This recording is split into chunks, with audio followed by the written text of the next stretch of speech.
Voice of the Box, podcast number 1. This is my second season of bringing you Voice of the Box, and happy to bring you Andrew Lutzke. Andy Lutzke has worked for the 49ers PR department for the last couple of years, but has a wealth of knowledge when it comes to working Super Bowls, as he has also worked 2 of them. So he brings a unique perspective as what really happens behind the scenes at an NFL football game. Thanks again for joining me right here on Voice of the Box. And please remember to log on to my site at www.voiceofthebox.com. Sign up for email alerts so you'll know when new shows are ready for your viewing enjoyment. You're a full-time employee, and what your role was, that would be kind of just to get us started. So I came on board in 2006 after I graduated from Vanderbilt in Nashville, Tennessee. And I was lucky enough to get an internship here my first year out of college, which was a great experience. During my internship year, I just generally supported the PR staff with during the week issues and getting things together for game day. But my second year in 2007, I got to be the publications coordinator, where I was in charge of all the publications the team put out: game program, media guide, alumni newsletter, yearbook. And on top of that, I got to help out the PR staff again with their game day and day-to-day roles. And it was really a great experience for me to be here those 2 years. So tell me, and in turn, of course, telling my audience of one, which is Patricia, thank you for the camera work today. Tell us perhaps what someone that's on the outside, but yet are still big football fans, wouldn't know about what it's like being in a PR department, whether it's on the the publication side or just what you've witnessed, whether your intern year or your 2 years full time. The whole point is what's behind the scenes there that maybe people aren't aware of. I think one of the biggest things that the average fan, so to speak, isn't aware of from the NFL standpoint is exactly how much manpower away from the field goes into what you see on Sundays. I mean, what you see on television and what you see on the radio, or hear on the radio, or read in magazines, there's a lot of preparation, a lot of work that goes into making that happen, especially from the PR side. Anytime you see a magazine mention the 49ers or hear them on the radio or see a nice stat on the broadcast about Frank Gore's 100-yard games, that's usually a result of some of the things that we do. So during the week, there's a lot of preparation to make the broadcasts on the radio and everything in print seem as complete and accurate and really as positive as possible. And it's really amazing how much work goes into things before Sunday. Sunday really is the easiest part of the week. You sit there and watch a game and then see what happens. So as far as the PR is concerned, Sunday is just fun. And then I'm going to assume something, so just connect the dots for me a little bit. Vanderbilt, you've got some grooming that obviously put you in a position to be awarded the internship. What did you do in college? And the reason I'm asking is a lot of the point of Voice of the Box is to either give college kids or people that are just interested in sports, hey, how'd you get that job? Because let's face it, people hear, oh, I work for an NFL team.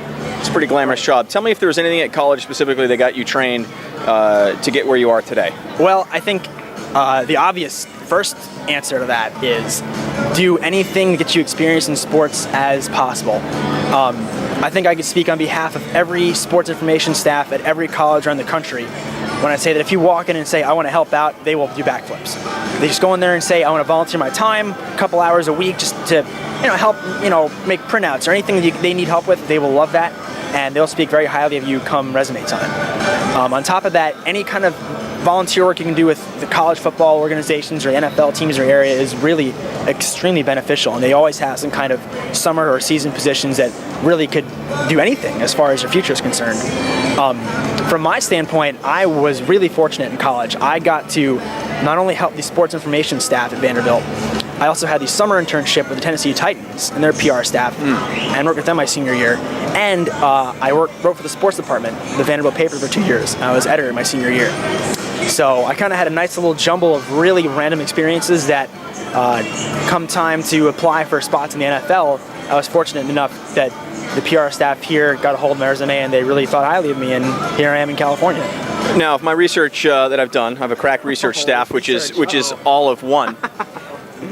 Did you not work on Radio Row, or was it at the Super Bowl? Tell me. I mean, that's a prestigious honor to do that. Tell me about that and what that experience was like. Different from working, let's say, with one of the NFL clubs, but working the Super Bowl. I must say, if I've been fortunate to work the past 2 years in the NFL, I am one of the luckiest human beings on the planet to have worked the last 2 Super Bowls. And let me just say it first, that's a testament to how much the NFL bonds together as a team. I mean, at the Super Bowl, it's PR representatives from all the teams, and that's really just, it shows how big the Super Bowl is. It requires a team of 50 PR staffers, and we're all busy.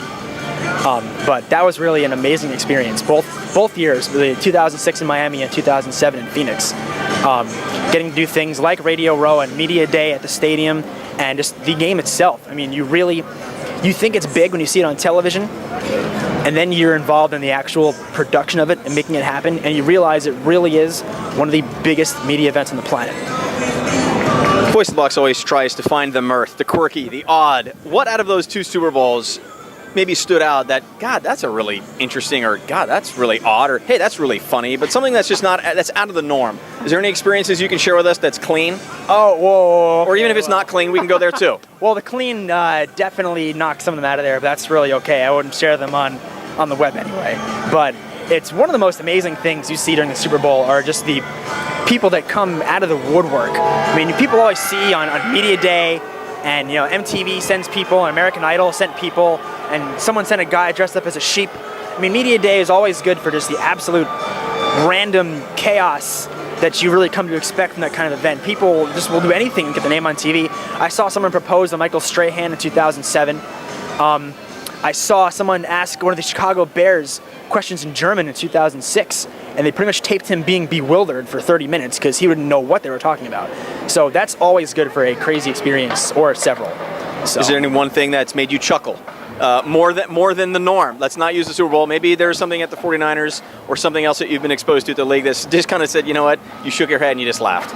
Well, from the funny perspective, one of the best ways to get a chuckle is it's really amazing how great people these players are. I mean, some of the guys you may not even see on game day, and typically find out they're just outstanding people, and they're always good to just sit down and have a laugh and just be friends with. And on top of that, just some of the experiences you see these players. I mean, these guys are they're human beings. These guys are just human beings. They're really just kind, great people, and just to see the other side of them, and to see them, on the field they're a certain person, but in the locker room and in the buildings and all that, they're really great people, and it's really an experience that I will cherish for the rest of my life. I want to first of all thanks Patricia, to our Voice of the Box camera woman today, and Andy Lutsky. Thanks for taking time on Voice of the Box. Pleasure. Best of luck to you, Matt. Thank you.